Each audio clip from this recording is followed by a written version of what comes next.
मेरा नाम है डॉक्टर वकास राजा और ये है मेरा यूट्यूब चैनल। आज हम जो बीमारी या जो टॉपिक हम डिस्कस करने जा रहे हैं, ये टॉपिक हमारे मुल्क के कॉन्टेक्स्ट में बहुत रेलेवेंट टॉपिक है। हेपेटाइटिस की बात कर रहा हूँ मैं। और बाय द वे, हर साल 28 जुलाई को वर्ल्ड हेपेटाइटिस डे मनाया जाता है और उस दिन डिफरेंट प्रेजेंटेशंस दी जाती हैं इसके बारे में अवेयरनेस पैदा करने के लिए। तो इसीलिए आज हम भी जुलाई के मंथ में हेपेटाइटिस के बारे में डिस्कशन से स्टार्ट करेंगे। बट सबसे पहले हेपेटाइटिस क्या है? हेपेटाइटिस लिवर या जिगर की सोजिश को कहते हैं, जो किसी वायरस की वजह से हो सकता है या फिर दवाइयों की वजह से भी हो सकता है। इसके अलावा शराब पीने से या कुछ एलर्जिक बीमारियों की वजह से भी जिगर की सोजिश हो सकती है। लेकिन बाय लार्ज सबसे कॉमन रीज़न वायरसेस ये हैं। अब ये वायरस मुख्तलिफ़ किस्म के होते हैं, लेकिन इनमें सबसे कॉमन बात यह है कि ये वायरस डायरेक्टली लिवर पे जाके ही अटैक करते हैं और उसके फंक्शन को डैमेज करते हैं। तो आज हम हेपेटाइटिस बी और सी को डिस्कस करने जा रहे हैं, जो ज़्यादा ख़तरनाक वायरसेस हैं। अनफॉर्चुनेटली हमारे मुल्क में हेपेटाइटिस बी और सी बहुत तेज़ी से फैल रहा है। इनफैक्ट एक रिपोर्ट के मुताबिक पाकिस्तान हेपेटाइटिस सी की प्रेवलेंस में दुनिया भर में दूसरे नंबर पे है। और in case you might be wondering, number 1 पे इजिप्ट है। तो परेशानी की बात तो है, हम रिकॉर्ड भी हमेशा गलत चीज़ों में ही बनाते हैं। हमारे यहाँ हेपेटाइटिस इतना कॉमन हो चुका है कि हम में से हर एक ख़ानदान के लोगों में या दोस्तों यारों में कोई ना कोई हेपेटाइटिस का शिकार ज़रूर निकल आता है। मैं यहाँ पे अपने मरहूम मामू मलिक नईम साहब का जिक्र करना चाहूँगा, जो हेपेटाइटिस की कॉम्प्लिकेशंस की वजह से चंद माह पहले इंतकाल कर गए। अल्लाह उनकी मग़फ़िरत फरमाए। कुछ स्टैटिस्टिक्स आपके सामने रखूँगा। पाकिस्तान में हेपेटाइटिस बी अप्रॉक्सीमेटली 2.5% पॉपुलेशन को है और हेपेटाइटिस सी इससे भी ज़्यादा 5% पॉपुलेशन में है, यानी 1 करोड़ 20 लाख लोगों को पॉजिटिव है। कंपैरिजन के लिए हमारे नेबर इंडिया में हेपेटाइटिस बी 2% पॉपुलेशन में पॉजिटिव है और हेपेटाइटिस सी उससे भी कम 0.5% पॉपुलेशन में पॉजिटिव है। तो हमारे लिए तो ये बहुत अलार्मिंग सिचुएशन है। अब मोड ऑफ ट्रांसमिशन की बात करते हैं कि हेपेटाइटिस फैलता कैसे है। वैसे ये तो अब एक कॉमन नॉलेज है कि हेपेटाइटिस बी और सी नाइयों के उस्तरों से फैलता है। इनफैक्ट सबसे बड़ी वजह इन बीमारियों के फैलाव की तो यही है, हमारी कम्युनिटी में एटलीस्ट। लेकिन कुछ मज़ीद चीज़ें भी हैं जिनका हम डिस्कशन करते हैं। हेपेटाइटिस बी और सी इन्फेक्टेड खून से फैलता है। बच्चे की पैदाइश के दौरान माँ से बच्चे को हो सकता है। इस्तेमाल शुदा सिरिंज से इन्फेक्टेड खून लगवाने से, टैटू बनवाने से या पियर्सिंग करवाने से, यानी जो ख़वातीन नाक और कान छिदवाती हैं उनको हो सकता है अगर औज़ार पहले किसी हेपेटाइटिस पॉजिटिव पेशेंट पर इस्तेमाल हो चुके हों तो। इसके अलावा जिनसी ताल्लुकात से और होमोसेक्सुअल इंटरकोर्स से तो बहुत ज़्यादा चांसेस बढ़ जाते हैं हेपेटाइटिस के फैलने के। हेपेटाइटिस किस तरह नहीं फैलता? ब्रेस्ट मिल्क से, यानी बच्चे को माँ दूध पिलाती हो तो उससे तो नहीं फैलता। इसके अलावा जूठा पानी पीने से, साथ खाना खाने से, हग करने से और किस करने से हेपेटाइटिस नहीं फैलता।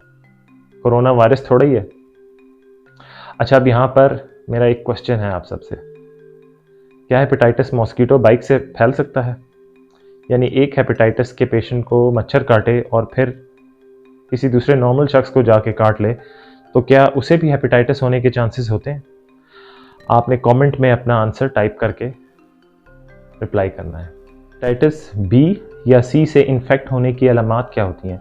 ऑलमोस्ट 80% लोगों को शुरू में कोई अलामत ज़ाहिर नहीं होती। बाकी के 20% लोगों को इन्फेक्शन के फ़ौरन बाद बुखार, थकावट, भूख का ना लगना, नौजिया यानी उल्टी का दिल करना, पेट में दर्द, डार्क येलो कलर का यूरिन आना, जोड़ों में दर्द और जॉन्डिस यानी स्किन और आइज़ का येलो होना, ये सिम्टम्स हो सकते हैं। इसी दौरान 20% लोगों में एक्यूट लिवर फेलियर से डेथ भी हो सकती है। लेकिन मेजॉरिटी लोगों को इन्फेक्ट होने का पता भी नहीं चलता, इसलिए स्क्रीनिंग टेस्ट बहुत ज़रूरी हैं। अगर स्क्रीनिंग नहीं होती और हेपेटाइटिस वायरस को रेप्लिकेट होने और मल्टीप्लाई होने का टाइम मिल जाता है तो लॉन्ग टर्म कॉम्प्लिकेशंस भी हो सकती हैं। हेपेटाइटिस की लॉन्ग टर्म कॉम्प्लिकेशंस काफ़ी सारी होती हैं, जैसे कि क्रॉनिक लिवर डिजीज़, जिसमें जिगर सिकुड़ जाता है और अपना काम ठीक से नहीं कर सकता।